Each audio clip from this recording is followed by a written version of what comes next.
Assalamualaikum. Our today's topic is energy sources for muscle contraction. हमारे muscle की contraction के लिए कौन से एनर्जी सोर्सेज हैं, कहाँ से मसल कॉन्ट्रैक्शन के लिए एनर्जी आती है। सबसे पहले हमें पता है किसी भी सेल के लिए एनर्जी सोर्स एक ही है और वो क्या है, एटीपी। तो मसल कॉन्ट्रैक्शन के लिए भी सबसे पहले एनर्जी कौन प्रोवाइड करेगा, स्टोर्ड एटीपी जो कि मसल में पहले से स्टोर्ड है वही क्या करेगा, एटीपी एनर्जी प्रोवाइड करेगा 1 to 2 सेकेंड के लिए।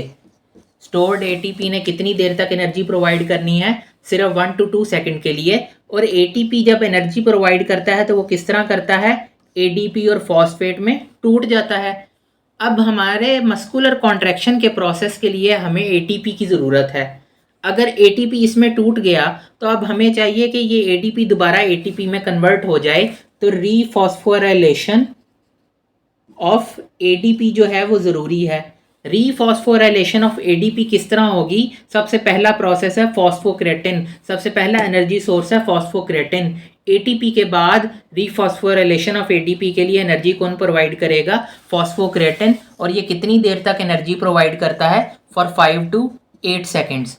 5 to 8 seconds phosphocreatine energy provide करेगा। उसके बाद कौन एनर्जी प्रोवाइड करेगा, glycolysis, break down of glycolysis वैसे तो ब्रेक डाउन ऑफ ग्लूकोज है, लेकिन आपकी बुक में ब्रेक डाउन ऑफ ग्लाइकोजन लिखा है। वो क्यों लिखा है, क्योंकि ग्लाइकोजन ही ग्लूकोज में कन्वर्ट होता है और फिर वही आगे टूटता है। तो ब्रेक डाउन ऑफ ग्लाइकोजन जो है वो एनर्जी प्रोवाइड करेगा कितने टाइम के लिए, मोर देन अ मिनट जो है वो ग्लाइकोलिसिस एनर्जी प्रोवाइड करेगा। उसके बाद कौन एनर्जी प्रोवाइड करेगा, oxidative metabolism of cellular food stuff. और ये कितनी देर तक एनर्जी प्रोवाइड करता है, फॉर 2 to 4 आवर्स हमें oxidative metabolism of cellular food stuff energy provide करेगा।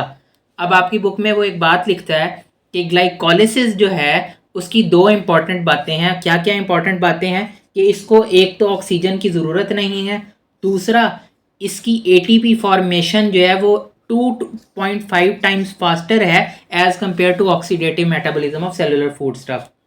इसको ऑक्सीजन की भी ज़रूरत है और इसकी 2.5 टाइम्स स्लोअर है एटीपी फॉर्मेशन। ग्लाइकोलिसिस को ऑक्सीजन की भी ज़रूरत नहीं है और 2.5 टाइम्स एटीपी फॉर्मेशन भी ज़्यादा जल्दी करता है।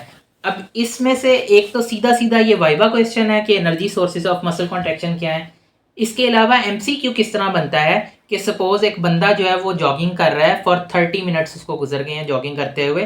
तो अब वो कौन सा एनर्जी सोर्स यूटिलाइज कर रहा होगा, 30 मिनट्स बाद वो क्या यूटिलाइज कर रहा होगा, oxidative metabolism of food stuff. क्योंकि बाकी टाइम तो गुजर चुका है, इन सब ने एनर्जी प्रोवाइड कर दी है, तो अब वो एनर्जी सोर्स कहाँ से ले रहा होगा, सेलुलर फूड स्टफ से। This was all about energy sources for muscle contraction. Thank you so much.